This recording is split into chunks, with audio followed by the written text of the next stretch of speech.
Apa panduan dia? Kalau Dajjal ni, apa panduan dia? Kalau secara amalan Nabi SAW suruh kita mengamalkan surah Kahfi.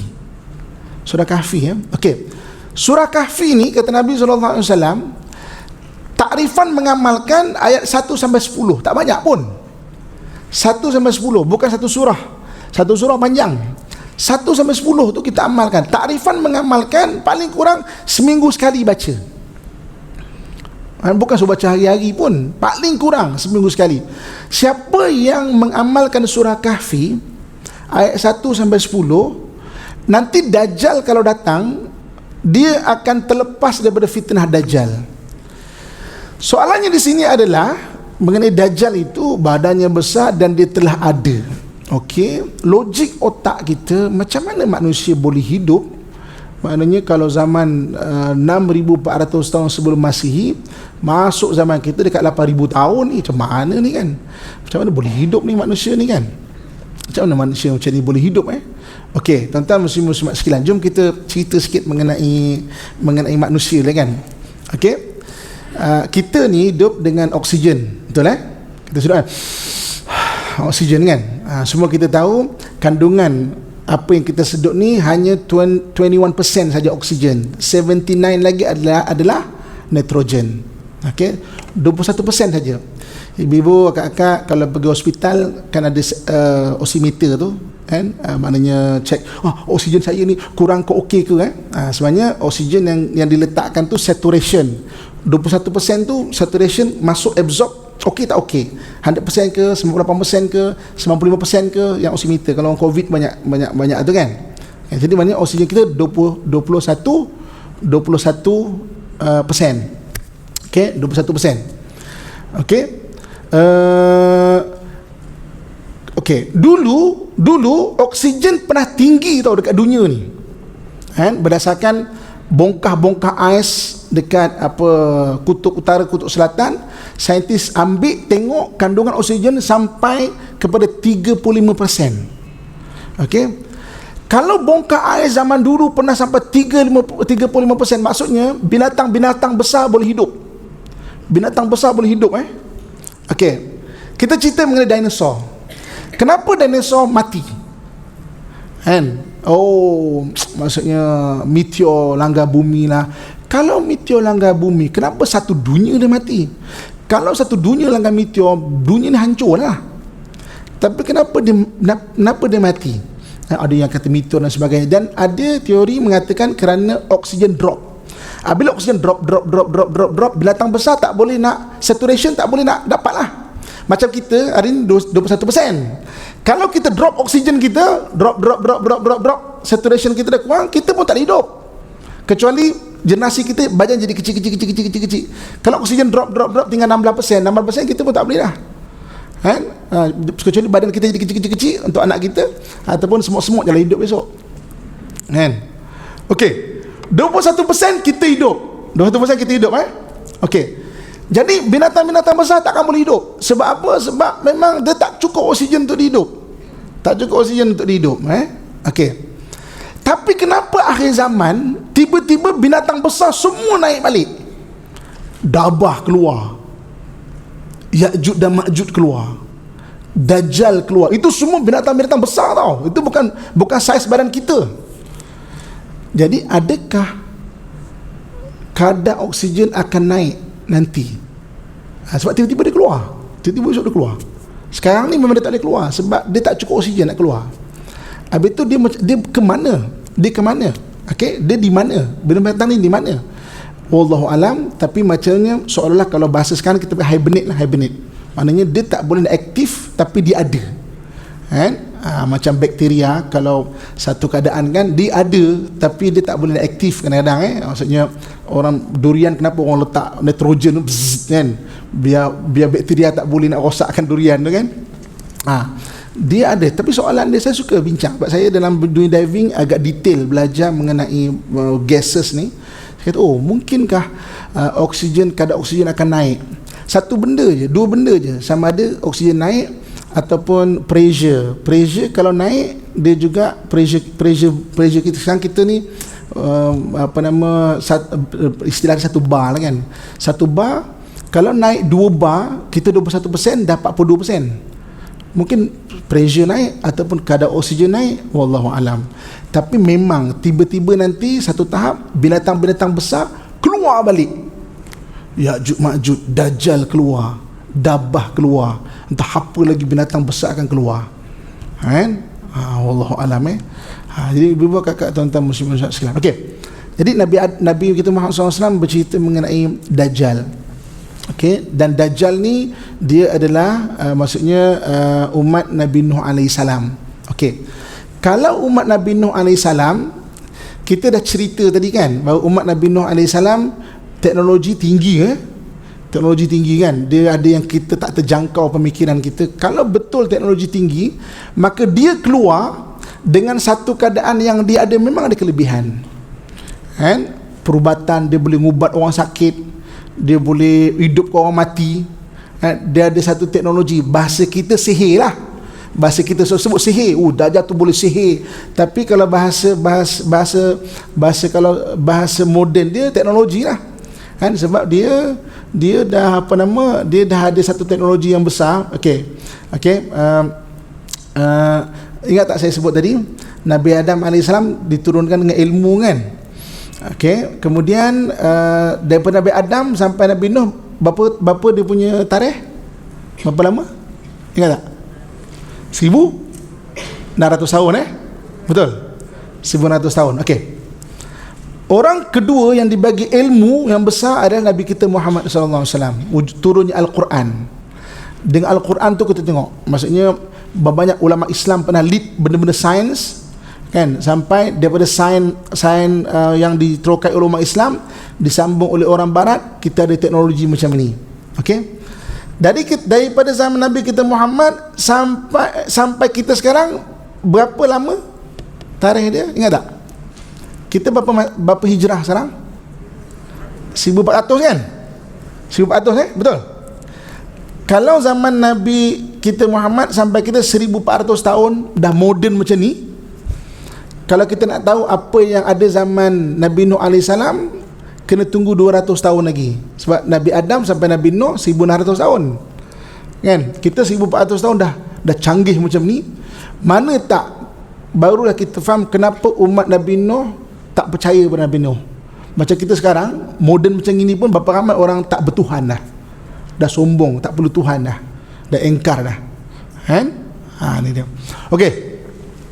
Jadi biar kakak tuan-tuan sekalian nanti first akan keluar Dajjal. Kita faham, Dajjal Tamim Adari pernah jumpa, badannya besar, umat Nabi Nuh, memang ilmunya tinggi. Sebab itulah dia boleh pergi ke satu tempat sekelip mata kan? Bahasa lamanya sihir lah, bahasa moden ni teknologi. Dia boleh transfer satu tempat sekelip mata Macam mana boleh buat? Kita hari ni nak kapal terbang pergi ke London, pergi ke mana, berbelas jam. Ini sekelip mata. Macam mana tu kan? Sekarang ni Elon Musk ni 1 juta bilion tengah invest untuk space kan. Dia nak buat satu transit dekat angkasa. Bumi kan berputar Hari ni kita nak pergi US, kita bukan naik kapal terbang macam ni.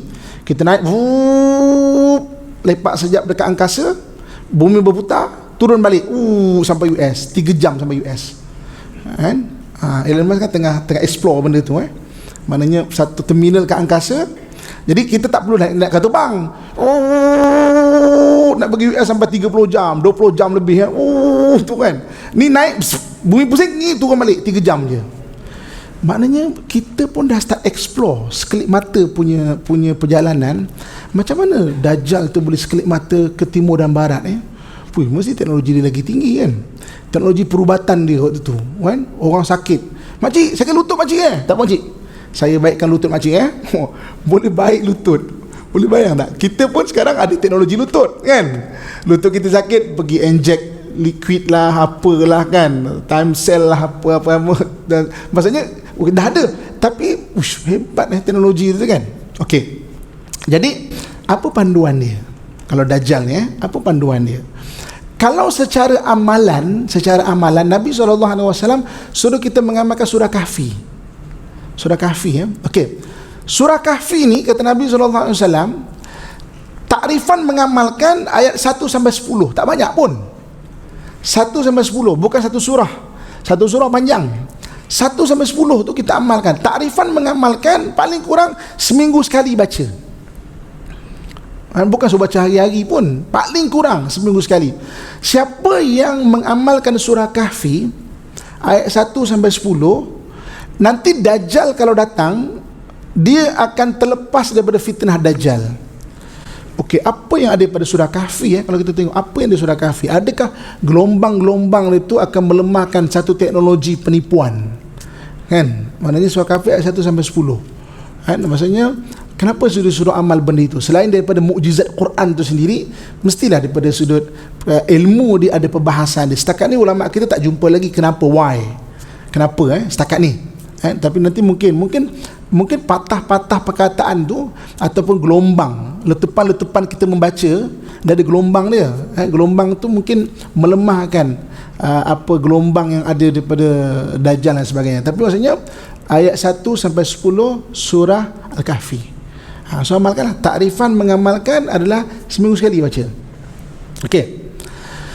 Kemudian yang kedua apa? Yang keduanya doa. Dan ada satu doa, kalau kita tak biasa lagi, cuba cari doa ni, jumpa ustaz-ustaz kita, dia dibaca selepas tahiyat akhir. Okey, lepas kita tahiyat akhir, kita baca tahiyat akhir, lepas tahiyat akhir kita dah baca selawat Ibrahimiyah kama sallaita ala Ibrahim wa ala ali sayyidina Ibrahim wa barik ala Muhammad wa ala sayyidina Muhammad kan. Lepas habis tu dia ada doa. Allahumma inni a'udzubika min fitnatil mahya wal mamat wa min fitnatil masihid dajjal. Kan? Cuba cari doa tu, baca dekat ujung tahiyat akhir. Kan? Allahumma inni a'udzubika min azabil qabri wa min fitnatil mahya wal mamat wa min fitnatil masihid dajjal. Ya Allah, aku minta berlindung daripada Allahumma inni a'udzubika daripada fitnah, daripada azab neraka, fitnah hidup dan fitnah mati, dan daripada masihid dajjal. Cuba baca ayat itu. Cuba baca ayat itu. Okey. Yang ketiga apa? Yang ketiga, memang kena kuatkan kita punya belief system. Belief system kita kena kuat. Sistem kepercayaan kita kena kuat. Sistem kepercayaan kita sebagai orang Islam ada dalam kalimah la ilaha illallah Muhammadur Rasulullah tu. Itu kita punya belief system. Belief system kita kena kuat. Sebab apabila datang apa-apa pun depan kita, kita tidak akan tersilau untuk ikut dia. Belief system kita kena kuat. Ada dalam kalimah la ilaha illallah Muhammadur Rasulullah. Okey. Orang Melayu kita, ibu-ibu, kakak, ayah saya sekalian, terjemahkan kalimah la ilaha illallah untuk mudah faham. La, tiada ilaha Tuhan illallah melainkan Allah. Tiada Tuhan melainkan Allah. La ilaha illallah. Itu kalau kita ajar anak-anak kita untuk maksudnya dia nak mudah hafal. Tapi kita ni kita kena faham bahawa ilah tu la ilaha illallah. Ilah tu maksud ilah 99 nama Allah dalam rantaian Asmaul Husna, itulah ilah. La ilaha illallah bermaksud tiada memberi rezeki melainkan Allah. La ilaha illallah bermaksud tiada yang menyelamatkan melainkan Allah. La ilaha illallah bermaksud tiada yang membela melainkan Allah. La ilaha illallah bermaksud tiada yang memberi kesembuhan melainkan Allah. La ilaha illallah bermaksud tiada segala-gala melainkan Allah. Itu maksud ilah. Jadi maknanya kita kena faham 99 nama Allah dalam Asmaul Husna, itulah ilah. Dan kita boleh zikirkan kalimah la ilaha illallah ni mengikut kita punya keadaan. Sebab itu dalam Quran Allah sebut walillahil asmaul husna fad'uhu biha. Bagi Allah ada nama-nama yang baik, berdoa dengan nama-nama yang baik. Contoh, hari ini kita sakit, contoh kan, zikirkan la ilaha illallah. La ilaha illallah, la ilaha illallah, la ilaha illallah. Dalam hati, tiada yang menyembuhkan melainkan Allah, tiada yang menyembuhkan melainkan Allah, tiada yang menyembuhkan melainkan Allah. Hari ini mungkin kita ada masalah keuangan. Zikir la ilaha illallah, la ilaha illallah, la ilaha illallah. tiada memberi rezeki melainkan Allah, tiada memberi rezeki melainkan Allah, tiada memberi rezeki melainkan Allah. Sebab itu membaca la ilaha illallah bukan menghabiskan biji tasbih, bukan menghabiskan biji tasbih. Dahlah laju kan, berkira pula tu, lebih 33 ni imam ni, tasbih salah ni, tasbih China lah tu kan. Dia tak faham maksud ilah tu kan. Tak perlu banyak tapi selalu la ilaha illallah, la ilaha illallah. Kita bukan orang Arab, kita kena masukkan makna. Kalau orang Arab tu dia dah faham benda tu kan. Itu yang biasa tengok tak, ni untuk guru dulu, kalau zikir dia akan macam ni, la ilaha illallah, la ilaha illallah kan, ataupun la ilaha illallah. Sebenarnya dia buat empat ke untuk masukkan tiada Tuhan melainkan Allah, tiada Tuhan melainkan Allah, maknanya nak masukkan makna tu kan.